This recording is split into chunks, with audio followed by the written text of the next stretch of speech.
of May. Good afternoon, everyone. These are the events across our planet showing the intensifying grand solar minimum for the end of May 2018.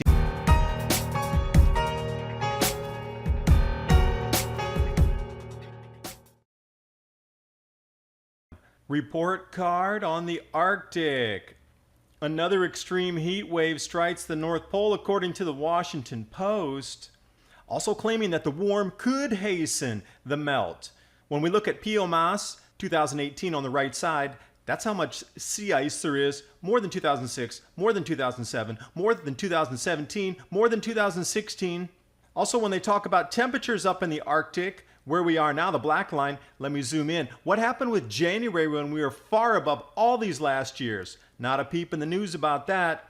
They claim sea ice is going low. It's still within the 10-year average. Oh, and they forgot about the massive snowstorms in northern Italy. They did talk about the extreme below normal temperatures on Greenland, but they left out all the almost record cold over in Eastern Asia and where all this cold got displaced. They didn't talk about the massive cold front that's on the way and the snow that's coming to the United States and Canada next week. Now, did they? And for those of you, my subscribers, thank you so much. I'm starting to back up my channel on BitChute. If you can come over there, subscribe, I will start backing everything up on there. So there is absolutely another way for you to find this information. News headlines about North Korea giving up their nuclear program. This is directly related to the grand solar minimum. I am going to spell it out the best way I can here. Worst drought in 16 years in North Korea. We can predict that it's going into a drought mode just as sunspots were repeating in the 1970s. North Korea grain imports tripled from last year. Hungry North Korean soldiers looking for food can't feed them. Were 20 million people going to walk across these two borders into China and South Korea? They're in another famine and the soldiers won't fight? Would we see signs of the intensifying grand solar minimum? Jinshitan fishing port, northeast China. All-time record ice, unusual to say the least. Where's that located? Oh yeah, right near Dalian. See North Korea to the east there? Looking at the collapse of the Chinese dynasties during grand solar minimums, can we match this up with Korea? Of course we can.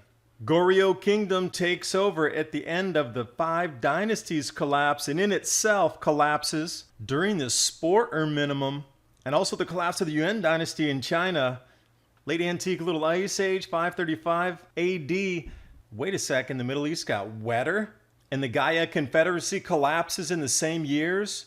We know China is going to go offline in these grain-growing regions already based on past cycles. This includes North Korea.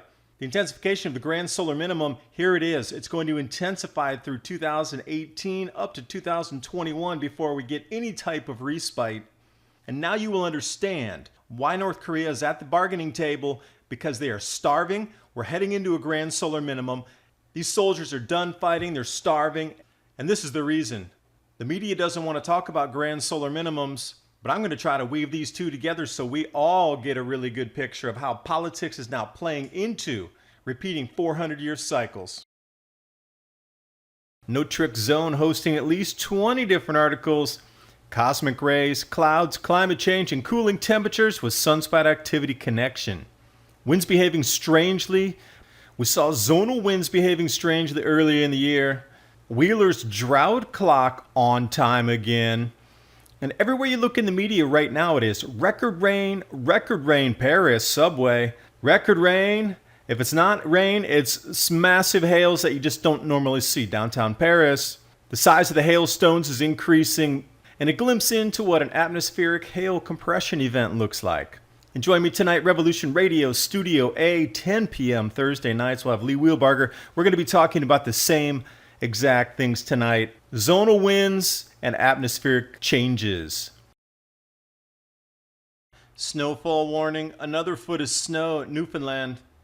When I saw these pictures, I was astounded. This is almost June and this much snow is still coming down. Blizzard conditions. Below freezing temperatures, and it went from what you see above in the grassy spring back into winter with another foot of snow.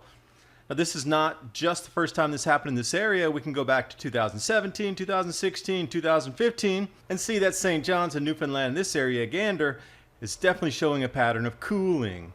Speaking of which, the southern hemisphere is leading the northern hemisphere by 1 season, entering into the grand solar minimum, and I ask you to look at the southern continents, blue, blue, blue.